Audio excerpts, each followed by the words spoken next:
Hello everyone, welcome back to Digital Learning Department of Collegiate Education. This is Nandini working as Assistant Professor of Commerce. Dear students, in this video I would like to discuss a concept regarding determinants of dividend policy or the factors influencing dividend policy. ಈ ಒಂದು ವಿಡಿಯೋದಲ್ಲಿ ನಾನು ಯಾವ factors dividend ಪಾಲಿಸಿನ influence ಮಾಡುತ್ತೆ or what are the important factor a company has to taken into consideration while formulating the dividend policy. Dividend ಪಾಲಿಸಿನ formulate ಮಾಡಬೇಕಾದ್ರೆ company ಯಾವ್ಯಾವ important factors ಅನ್ನ ಕನ್ಸಿಡರೇಷನ್ಗೆ ತಗೊಂಡು ಡಿವಿಡೆಂಡ್ ಪಾಲಿಸಿನ ಫಾರ್ಮುಲೇಟ್ ಮಾಡಬೇಕು ಅನ್ನೋದ್ರ ಬಗ್ಗೆ ನಾನು ಈ ಒಂದು ವಿಡಿಯೋದಲ್ಲಿ ಎಕ್ಸ್ಪ್ಲೈನ್ ಮಾಡ್ತಾ ಇದ್ದೀನಿ. The learning objective and the session outcome of this video is we will be able to understand what are the important factor a company has to taken into consideration while framing a dividend policy. Okay, let me start our discussion. The important factor which are influencing the dividend policy, the first one is the legal requirement, second one contractual obligation, third one nature and size of the earnings, fourth one financing policy of business, fifth one shareholders expectations, sixth one company's ability to borrow, and the seventh one investment opportunities of the companies.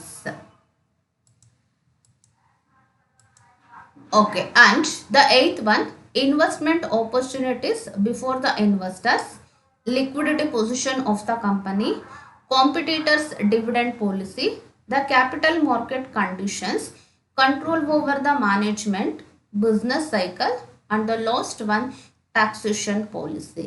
These are the important factors which will influence a dividend policy of a company. ಈ important 14 factors majorly ಏನಿದೆಯೋ ಇದಿಷ್ಟು ಕೂಡ important factors ಆಗಿರುತ್ತೆ. ಈ ಒಂದು factors ಅನ್ನ mind ಅಲ್ಲಿ ಇಟ್ಕೊಂಡು ಅಥವಾ ಕನ್ಸಿಡರೇಷನ್ಗೆ ತಗೊಂಡು ಯಾವುದೇ ಕಂಪನಿ ಆದ್ರೂ ಕೂಡ ಡಿವಿಡೆಂಡ್ ಪಾಲಿಸಿನ ಅವರು ಫಾರ್ಮುಲೇಟ್ ಮಾಡಬೇಕಾಗುತ್ತೆ. ಓಕೆ, ಸೊ ಯಾವ್ದ್ಯಾವುದು ಅಂತ ಇವಾಗ ನಾವು ಒನ್ ಬೈ ಒನ್ ಅದನ್ನ ನೋಡ್ಕೊಳ್ತಾ ಹೋಗೋಣ.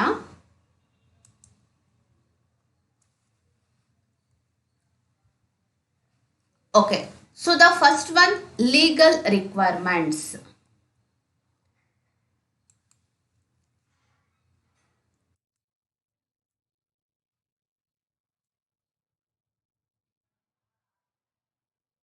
Okay. One of the important thing a company has to follow or a company has to take into consideration while framing the dividend policy, that is the legal requirement. ಅಂತ ಅಂದರೆ there are so many legal requirements which are imposed on the dividend policy of a company. SEBI policy ಆಗಿರ್ಬೋದು, ಇಲ್ಲ companies act ಅದರಲ್ಲಿ ಇರುವಂತಹ ಕೆಲವೊಂದು consideration ಅಥವಾ legal requirements ಏನಿರುತ್ತೋ ಅದನ್ನ ಡಿವಿಡೆಂಡ್ ಪಾಲಿಸಿನ ಫಾರ್ಮುಲೇಟ್ ಮಾಡಬೇಕಾದ್ರೆ a management has to taken in to consideration. And as per the Companies Act, no company can declare the dividend out of capital or capital reserve. ಯಾವುದೇ ಒಂದು company dividend ಅನ್ನ declare ಮಾಡಬೇಕು ಅಂತ ಅಂದ್ರೆ company act ಇಲ್ಲೇ ಇರುವಂತಹ legal requirement ಏನ್ ಹೇಳುತ್ತೆ ಅಥವಾ ಲೀಗಲ್ ರೂಲ್ಸ್ ಏನಿದೆ ಅಂತ ಅಂದ್ರೆ a company has to declare dividend only out of current year profit or the reserve which is created for the purpose of declaration of dividend. ಅಂದ್ರೆ ಒಂದು ಕಂಪನಿ ಡಿವಿಡೆಂಡ್ ಅನ್ನ ಯಾವ್ದ್ರಿಂದ declare ಮಾಡ್ಬೋದು ಅಂತ ಅಂದ್ರೆ ಒಂದು ಕರೆಂಟ್ ಇಯರ್ ಪ್ರಾಫಿಟ್ ಇಂದ declare ಮಾಡ್ಬೋದು, ಇಲ್ಲ ಅಂತ ಅಂದ್ರೆ ನಾವು ಡಿವಿಡೆಂಡ್ ಡಿಕ್ಲರೇಷನ್ಗೋಸ್ಕರನೇ ರಿಸರ್ವ್ ನ ಕ್ರಿಯೇಟ್ ಮಾಡಿದೀವಿ ಅಂತ ಅಂದ್ರೆ ಆ ರಿಸರ್ವ್ ಅಮೌಂಟ್ ನ ಯೂಸ್ ಮಾಡ್ಕೊಂಡು ನಾವಿಲ್ಲಿ ಡಿವಿಡೆಂಡ್ ಅನ್ನ ಡಿಕ್ಲೇರ್ ಮಾಡ್ಬೋದು. ಬಟ್ ಕ್ಯಾಪಿಟಲ್ ಇಂದ, ಕ್ಯಾಪಿಟಲ್ ಪ್ರಾಫಿಟ್ ಇಂದ, ಕ್ಯಾಪಿಟಲ್ ರಿಸರ್ವ್ ಏನಿರುತ್ತೆ ಅಲ್ವಾ, out of these things A company should not declare any dividend. These are the important a legal rules or a legal requirement a company has to taken into consideration while making the or while framing the dividend policy. Okay, second one, contractual obligation. Contractual obligation is also one of the important thing which will influences a dividend policy of a company. So here Contractual obligations means who are the lenders of the company will make some of the imposes on the part of the management in order to frame the dividend policy, because in order to protect their interest. ಇಲ್ಲಿ contractual obligations ಅನ್ನೋದನ್ನ ನಾವು lenders point of view ಇಂದ ನೋಡ್ತೀವಿ. Lenders means the people or the institutions which gives loans or advances to the company. ನಾವು ಯಾರ್ಯಾರಿಂದ ಫಂಡ್ಸನ್ನ ಅಥವಾ ಲೋನನ್ನ ಬಾರೋ ಮಾಡಿರ್ತೀವಿ ಅಲ್ವಾ, ಬ್ಯಾಂಕ್ ಆಗಿರ್ಬೋದು, ಫಿನಾನ್ಷಿಯಲ್ ಇನ್ಸ್ಟಿಟ್ಯೂಷನ್ಸ್ ಆಗಿರ್ಬೋದು, ಅಥವಾ ಕ್ರೆಡಿಟರ್ಸ್ ಅಂತ ಏನು ಕರಿತೀವೋ, in order to protect their interest, ಅವರ ಇಂಟ್ರೆಸ್ಟನ್ನ ಪ್ರೊಟೆಕ್ಟ್ ಮಾಡ್ಕೊಳ್ಳೋದಕ್ಕೋಸ್ಕರ at the time of lending the funds to the ಕಂಪನಿಗೆ ಫಂಡ್ಸನ್ನ ಅವರು ಲೆಂಡ್ ಮಾಡುವಂತಹ ಟೈಮಲ್ಲಿ, ಲೋನನ್ನ ಕೊಡುವಂತಹ ಟೈಮಲ್ಲಿ ಕೆಲವೊಂದು ಆಬ್ಲಿಗೇಷನ್ಸ್ ಇಂಪೋಸ್ ಮಾಡ್ತಾರೆ. By taking in to consideration such obligations which are imposed by the lenders, a company has to make or company has to formulate the dividend policy. ಅಂದರೆ ಯಾವ ಲೆಂಡರ್ಸು ಇಲ್ಲಿ ಯಾವ್ಯಾವ ರೆಸ್ಟ್ರಿಕ್ಷನ್ಸನ್ನ ಅಥವಾ ಕಾಂಟ್ರಾಕ್ಚುಯಲ್ ಆಬ್ಲಿಗೇಷನ್ಸನ್ನ ಕಂಪನಿ ಮೇಲೆ impose ಮಾಡಿರ್ತಾರೋ. ಯಾಕೆ ಇಂಪೋಸ್ ಮಾಡ್ತಾರೆ ಅಂತ ಅಂದರೆ just to protect their interest. ನಮಗೆ ಕೊಟ್ಟಿರುವಂತಹ ಲೋನ್ಸು ಮತ್ತು ಇಂಟ್ರೆಸ್ಟನ್ನ ಅದೇ ರೀತಿ ರಿಕವರಿ ಮಾಡ್ಕೊಳ್ಳೋದು ಅವ್ರದ್ದು ಮೇಜರ್ ಇಂಟೆನ್ಷನ್ ಆಗಿರುತ್ತೆ. ಹಾಗಾಗಿ ಅವರ ಇಂಟ್ರೆಸ್ಟ್ ಪ್ರೊಟೆಕ್ಟ್ ಮಾಡ್ಕೊಳ್ಳೋದಕ್ಕೋಸ್ಕರ ಯಾವ ಥರ ಡಿವಿಡೆಂಡ್ ಪಾಲಿಸಿ ಫಾರ್ಮುಲೇಟ್ ಮಾಡಬೇಕು ಅಥವಾ ಮಾಡುವಂತಹ ಟೈಮಲ್ಲಿ ಕೆಲವೊಂದು ರೆಸ್ಟ್ರಿಕ್ಷನ್ಸನ್ನ ಇಂಪೋಸ್ ಮಾಡಿರ್ತಾರೆ. ಆ ರೆಸ್ಟ್ರಿಕ್ಷನ್ಸ್ ಅಥವಾ ಆಬ್ಲಿಗೇಷನ್ಸನ್ನ ಮೈಂಡಲ್ಲಿ ಇಟ್ಕೊಂಡು ಮ್ಯಾನೇಜ್ಮೆಂಟು ಈ ಒಂದು ಡಿವಿಡೆಂಡ್ ಪಾಲಿಸಿನ ಫಾರ್ಮುಲೇಟ್ ಮಾಡಬೇಕಾಗುತ್ತೆ. The third point, nature and size of earnings.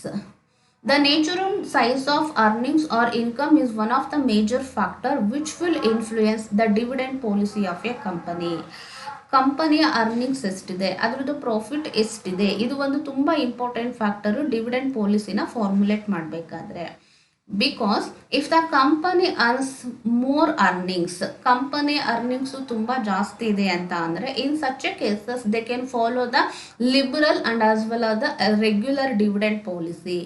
Company earnings ತುಂಬ ಚೆನ್ನಾಗಿದೆ ಅಂತ ಅಂದರೆ ರೆಗ್ಯುಲರ್ ಡಿವಿಡೆಂಡ್ ಪಾಲಿಸಿ, ಇಲ್ಲ ಅಂತ ಅಂದರೆ ಒಂದು ಲಿಬರಲ್ ಡಿವಿಡೆಂಡ್ ಪಾಲಿಸಿನ ಕಂಪನಿಯವರು ಫಾಲೋ ಮಾಡ್ಬೋದು. But if the company has less earnings, in such a cases they can't follow the liberal dividend policy or regular dividend policy. In this situation inevitably they have to follow conservative dividend policy or irregular dividend policy. ಕಂಪನಿಯ earnings ಜಾಸ್ತಿ ಇದೆ, ತುಂಬ ಚೆನ್ನಾಗಿದೆ ಅಂತ ಅಂದರೆ liberal dividend ಪಾಲಿಸಿನ follow ಮಾಡ್ಬೋದು, ಇಲ್ಲ ರೆಗ್ಯುಲರ್ ಡಿವಿಡೆಂಡ್ ಪಾಲಿಸಿನ ಫಾಲೋ ಮಾಡ್ಬೋದು. ಬಟ್ ಕಂಪನಿಯ ಅರ್ನಿಂಗ್ ಕೆಪಾಸಿಟಿ ಕಡಿಮೆ ಇದೆ, ಪ್ರಾಫಿಟ್ ತುಂಬ ಕಡಿಮೆ ಬರ್ತಾ ಇದೆ ಅಂತ ಅಂದರೆ ಅವಾಗ ಅವರು ಇರ್ರೆಗ್ಯುಲರ್ ಡಿವಿಡೆಂಡ್ ಪಾಲಿಸಿ, ಇಲ್ಲ ಅಂತ ಅಂದರೆ ಕನ್ಸರ್ವೇಟಿವ್ ಅನ್ನೋದಕ್ಕಿಂತ ಇರ್ರೆಗ್ಯುಲರ್ ಡಿವಿಡೆಂಡ್ ಪಾಲಿಸಿನಲ್ಲಿ ಜಾಸ್ತಿ ಫಾಲೋ ಮಾಡಬೇಕಾಗುತ್ತೆ. So that's why they have to taken in to consideration what is the nature and the size of the earnings at the time of framing the dividend policy. The next one, financing policy of business. The financing policy of business is another important factor which influences the dividend policy of the company. So here, financing policy of business means whether the company follows the internal sources or the external sources in order to finance. ಅಂದರೆ ಕಂಪನಿಯ financing policy ಏನು ಹೇಳುತ್ತೆ ಅಂತ ಅಂದರೆ ಎಲ್ಲ ಥರ ಎಕ್ಸ್ಪೆಂಡಿಚರ್ಸನ್ನು meet ಮಾಡೋದಕ್ಕೆ ಅಥವಾ ಫೈನಾನ್ಸಿಂಗ್ ಪರ್ಪಸ್ಸಿಗೋಸ್ಕರ ಇಂಟರ್ನಲ್ ಸೋರ್ಸಸ್ ಮೇಲೆ ತುಂಬ ಡಿಪೆಂಡ್ ಆಗಿದೆಯೋ ಅಥವಾ ಎಕ್ಸ್ಟರ್ನಲ್ ಸೋರ್ಸಸ್ ಮೇಲೆ ಡಿಪೆಂಡ್ ಆಗಿದೆಯೋ ಅನ್ನೋದು ನಮಗಿಲ್ಲಿ ತುಂಬಾ important. When the company depends upon the internal sources of fund to meet its expenses or the contingencies, in such a cases it has to follow the conservative dividend policy. But when the company depends on external sources of finance, in such a cases it can follow the liberal dividend policy. Company ಫಂಡಿಗೋಸ್ಕರ internal sources ಮೇಲೆ depend ಆಗಿದೆ ಅಂತ ಅಂದರೆ ಅವಾಗ ಬರುವಂತಹ ಪ್ರಾಫಿಟಲ್ಲಿ maximum proportionate of ಅಮೌಂಟನ್ನು ಅವರು reserve ಆಗಿ ಅಂದರೆ ರಿಟೈನ್ಡ್ ಅರ್ನಿಂಗ್ಸ್ ಆಗಿ ಕ್ರಿಯೇಟ್ ಮಾಡ್ಕೊಳ್ತಾರೆ. ಆ ಥರ ಮ್ಯಾಕ್ಸಿಮಮ್ ಪ್ರಪೋರ್ಷನೇಟ್ ಆಫ್ ಅಮೌಂಟನ್ನು ರಿಟೈನ್ಡ್ ಅರ್ನಿಂಗ್ಸ್ ಆಗಿ ಕ್ರಿಯೇಟ್ ಮಾಡೋದ್ರಿಂದ they have to follow the conservative dividend policy. Conservative dividend policyನ ಫಾಲೋ ಮಾಡಬೇಕಾಗುತ್ತೆ. But when the company depends upon external sources of fund, internal sources ಮೇಲೆ ಡಿಪೆಂಡ್ ಆಗೋದಕ್ಕೆ ಬದಲಾಗಿ ಎಕ್ಸ್ಟರ್ನಲ್ ಸೋರ್ಸಸ್ ಇಂದ funds ನ ಬೋರೋ ಮಾಡೋದಕ್ಕೆ ಅವ್ರು ಏನಾದರೂ ಡಿಪೆಂಡ್ ಆಗಿದ್ದಾರೆ ಅಥವಾ ರೆಡಿ ಇದ್ದಾರೆ ಅಂತ ಅಂದ್ರೆ in such a situation they can follow the liberal dividend policy because external sources ಇಂದ ನಾವು ಫಂಡ್ಸ್ ನ ರೈಸ್ ಮಾಡ್ತೀವಿ ಅಲ್ವಾ, ಹಾಗಾಗಿ ಬರುವಂತಹ ಪ್ರಾಫಿಟ್ ಅಲ್ಲಿ ಮ್ಯಾಕ್ಸಿಮಮ್ ಪ್ರಪೋರ್ಷನೇಟ್ ಆಫ್ ಅಮೌಂಟ್ ನ ಅವರು ಡಿವಿಡೆಂಡ್ ಡಿಕ್ಲರೇಷನ್ ಗೆ ಯೂಸ್ ಮಾಡಬಹುದು. ಅಂದ್ರೆ ಇಲ್ಲಿ ಫಿನಾನ್ಸಿಂಗ್ ಪಾಲಿಸಿ ಅಂತ ಅಂದ್ರೆ ಎರಡು ಇಂಪಾರ್ಟೆಂಟ್ ಥಿಂಗ್ ಅನ್ನ ಕನ್ಸಿಡರ್ ಮಾಡ್ತೀವಿ. ಅವರು ಇಂಟರ್ನಲ್ ಸೋರ್ಸಸ್ ಆಫ್ ಫಂಡ್ ಮೇಲೆ ಡಿಪೆಂಡ್ ಆಗಿದೆಯೋ ಅಥವಾ ಎಕ್ಸ್ಟರ್ನಲ್ ಸೋರ್ಸಸ್ ಆಫ್ ಫಂಡ್ ಮೇಲೆ ಡಿಪೆಂಡ್ ಆಗಿದಾರ ಅಂತ. ಇಂಟರ್ನಲ್ ಸೋರ್ಸಸ್ ಮೇಲೆ ಡಿಪೆಂಡ್ ಆಗಿದ್ದಾರೆ ಅಂತ ಅಂದ್ರೆ ಅವಾಗ ಅವರು ಕನ್ಸರ್ವೇಟಿವ್ ಡಿವಿಡೆಂಡ್ ಪಾಲಿಸಿನ ಫಾಲೋ ಮಾಡಬೇಕಾಗುತ್ತೆ. ಬಟ್ ಎಕ್ಸ್ಟರ್ನಲ್ ಸೋರ್ಸಸ್ ಮೇಲೆ ಡಿಪೆಂಡ್ ಆಗಿದ್ದಾರೆ ಅಂತ ಅಂದ್ರೆ they can follow the liberal dividend policy because outside ಇಂದ ಬರೋ ಮಾಡ್ತೀವಿ, ಹಾಗಾಗಿ ಬರೋ ಪ್ರಾಫಿಟ್ ಅಲ್ಲಿ ಜಾಸ್ತಿ ಅಮೌಂಟ್ ನಾವು ಡಿವಿಡೆಂಡ್ ಡಿಕ್ಲರೇಷನ್ ಗೆ ಯೂಸ್ ಮಾಡಿಕೊಂಡು ಲಿಬರಲ್ ಡಿವಿಡೆಂಡ್ ಪಾಲಿಸಿನ ಫಾಲೋ ಮಾಡಬಹುದು. Next, share holders expectations. Shareholders' expectation is also one of the important thing a company or the management has to taken into consideration while framing the dividend policy. ಇಲ್ಲಿ shareholders expectations ಏನು ಅಂತ ಅಂದ್ರೆ some of the share holder would like to get the cash dividend regularly, but some of the shareholders would like to get the capital appreciation rather than the current income. ಕೆಲವು shareholders ಯಾವ ತರ ಇರ್ತಾರೆ ಅಂತ ಅಂದ್ರೆ capital ಅಪ್ರಿಸಿಯೇಷನ್ಗಿಂತ ಅವರಿಗೆ regular ಆಗಿ income ಬರಲಿ ಅಂತ ಎಕ್ಸ್ಪೆಕ್ಟ್ ಮಾಡ್ತಾ ಇರ್ತಾರೆ. ಆ ಥರ ಎಕ್ಸ್ಪೆಕ್ಟೇಷನ್ಸ್ ತುಂಬ ಇದೆ ಅಂತ ಅಂದರೆ in this situation they have to follow the cash dividend ಅಥವಾ ರೆಗ್ಯುಲರ್ ಡಿವಿಡೆಂಡ್ ಅನ್ನ ಕಂಪನಿ ಫಾಲೋ ಮಾಡಬೇಕಾಗುತ್ತೆ. But on the share holder expectations is capital appreciation rather than the current ಇನ್ಕಮ್ಗೆ ಬದಲಾಗಿ ಕ್ಯಾಪಿಟಲ್ ಅಪ್ರಿಸಿಯೇಷನ್ ಅಂದ್ರೆ ತುಂಬಾ ಲಾಂಗ್ ಪೀರಿಯಡ್ ಅಲ್ಲಿ ಅವರು lump sum amount ನ ಎಕ್ಸ್ಪೆಕ್ಟ್ ಮಾಡ್ತಾರೆ ಅಂತ ಅಂದ್ರೆ in this situation it is better to follow the regular stock dividend ಅಂತ ಅಂದ್ರೆ ನಾವು ಲಾಸ್ಟ್ ವಿಡಿಯೋದಲ್ಲಿ ಎಕ್ಸ್ಪ್ಲೈನ್ ಮಾಡಿದ್ದೆ ಅಲ್ವಾ, ಬೋನಸ್ ಶೇರ್ಸ್ ನ ಇಶ್ಯೂ ಮಾಡ್ತೀವಿ ಎಕ್ಸಿಸ್ಟಿಂಗ್ ಶೇರ್ ಹೋಲ್ಡರಿಗೆ ಅಂತ. ಆ ತರ ಸ್ಟಾಕ್ ಡಿವಿಡೆಂಡ್ ಅನ್ನ ಪ್ರಿಫರ್ ಮಾಡ್ತಾರೆ. That means it's very simple. Shareholders expectations may be either of expecting the current income or they are expecting the capital appreciation. ಯಾರು current income ಅನ್ನ ಅಂದ್ರೆ ರೆಗ್ಯುಲರ್ ಇನ್ಕಮ್ ಅನ್ನ ಎಕ್ಸ್ಪೆಕ್ಟ್ ಮಾಡ್ತಾರೋ ಅಂತ ಕಂಪನಿಗಳು regular dividend policy ಅಥವಾ cash dividend ಪಾಲಿಸಿನ follow ಮಾಡಬೇಕಾಗುತ್ತೆ. Usually regular dividend policy. Those shareholders who are expecting the capital appreciation rather than the regular ಆಗಿ ಇನ್ಕಮ್ ಅನ್ನ ತಗೊಳ್ಳೋದಕ್ಕೆ ಬದಲಾಗಿ ಕ್ಯಾಪಿಟಲ್ ಅಪ್ರಿಸಿಯೇಷನ್ಸ್ ನ ಏನಾದ್ರು ಶೇರ್ ಹೋಲ್ಡರ್ಸ್ ಎಕ್ಸ್ಪೆಕ್ಟೇಷನ್ಸ್ ಇದೆ ಅಂತ ಅಂದ್ರೆ in that situation they can follow the regular stock dividend. Bonus shares ನ ಇಶ್ಯೂ ಮಾಡುವಂತಹ ಸ್ಟಾಕ್ ಡಿವಿಡೆಂಡ್ ಏನಿರುತ್ತೆ ಅಲ್ವಾ, ಅಂತ ಒಂದು ಸ್ಟಾಕ್ ಡಿವಿಡೆಂಡ್ ಪಾಲಿಸಿನ ಕಂಪನಿಯವರು ಫ್ರೇಮ್ ಮಾಡಬಹುದು. ಹಾಗಾಗಿ ಇದು ಕೂಡ ಒಂದು ಇಂಪಾರ್ಟೆಂಟ್ ಫ್ಯಾಕ್ಟರ್ ಮ್ಯಾನೇಜ್ಮೆಂಟ್ ಅವರು ಕನ್ಸಿಡರ್ ಮಾಡಬೇಕಾಗುತ್ತೆ ಡಿವಿಡೆಂಡ್ ಪಾಲಿಸಿನ ಫಾರ್ಮುಲೇಟ್ ಮಾಡಬೇಕಾದ್ರೆ. ಶೇರ್ ಹೋಲ್ಡರ್ಸ್ ಎಕ್ಸ್ಪೆಕ್ಟೇಷನ್ಸ್ ಯಾವ ರೀತಿ ಇದೆ ಅಂತ. And the next one, company's ability to borrow.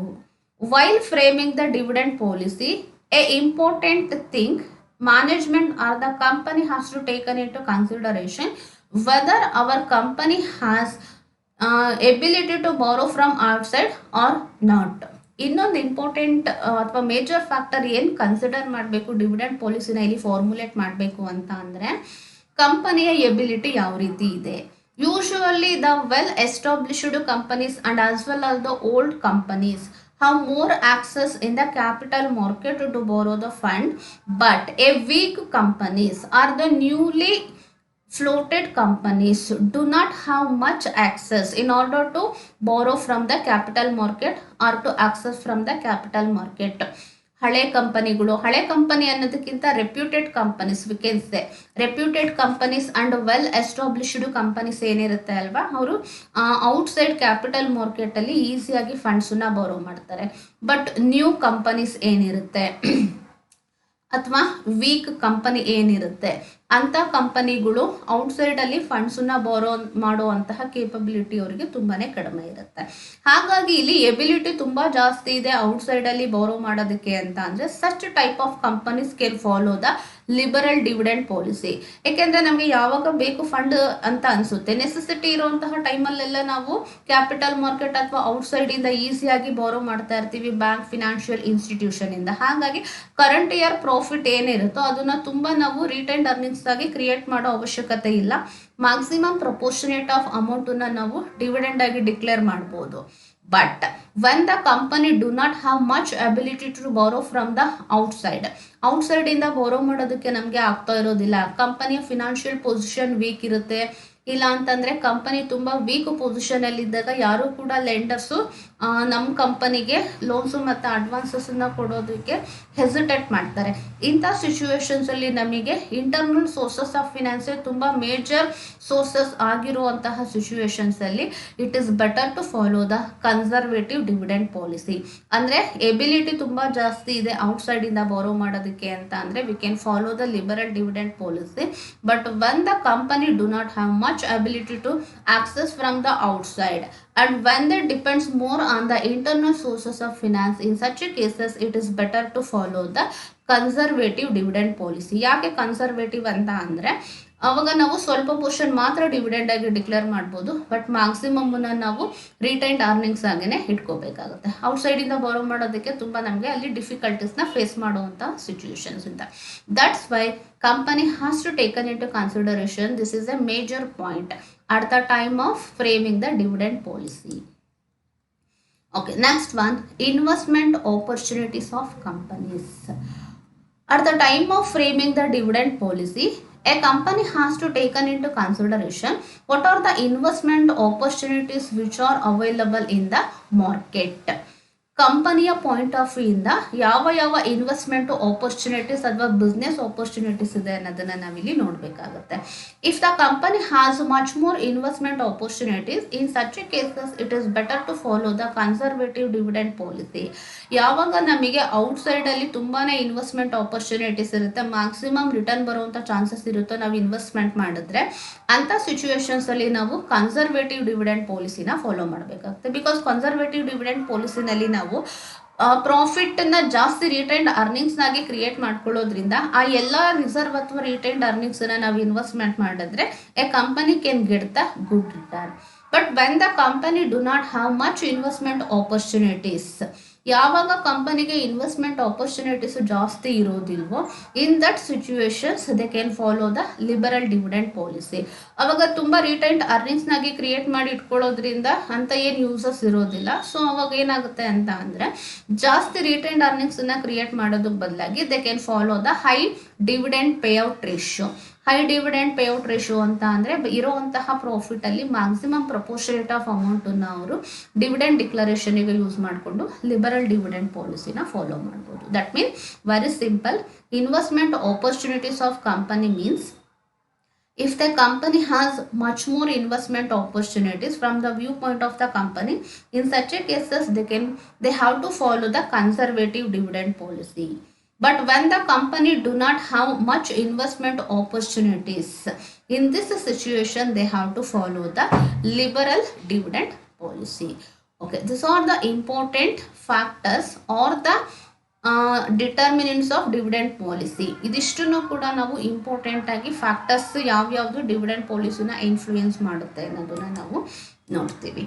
Okay, total 14 ಪಾಯಿಂಟ್ಸಲ್ಲಿ 7 ಪಾಯಿಂಟ್ಸನ್ನು ನಾನು ಈ ವಿಡಿಯೋದಲ್ಲಿ ಎಕ್ಸ್ಪ್ಲೈನ್ ಮಾಡಿದ್ದೀನಿ. ಇನ್ನು ರಿಮೈನಿಂಗ್ 7 ಪಾಯಿಂಟ್ಸ್ ಏನಿದೆಯೋ I will explain in the next video.